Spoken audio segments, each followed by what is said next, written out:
આજે નાગપાંચમી નિમિત્તે ગુજરાતમાં એકમાત્ર વડગામના સેભરમાં 1.25 લાખ નાગવાળા મંદિરમાં હજારો ભક્તોએ કર્યા દર્શન. મંદિરના ટ્રસ્ટ દ્વારા આવનાર ભક્તો માટે ચા પાણી અને જમવાની અદ્યતન સુવિધાની સાથે વ્યવસ્થા કરવામાં આવી હતી.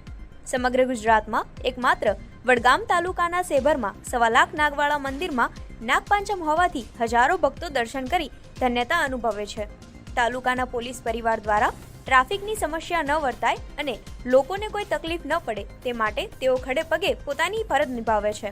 ગોગ મહારાજ મંદિરના ટ્રસ્ટના પ્રમુખ સોમાભાઈએ જણાવ્યું હતું કે આજે નાગપંચમી હોવાથી 50,000 કરતાં પણ વધુ લોકો દર્શન કરવા માટે આવશે. ગોગ મહારાજના મંદિરના ઉપરના ભાગે પાદરનું નાગેશ્વર મહાદેવનું મંદિર ફક્ત ઉત્તર ગુજરાતમાં આ એક જ છે અને જેને લઈને હજારો ભક્તો શ્રાવણ મહિનામાં અહીંયા દર્શન કરવા આવે છે. ગુજરાતીમાં શેર બજાર શીખવા માટે આજે જ નીચે આપેલા નંબર પર સંપર્ક કરો.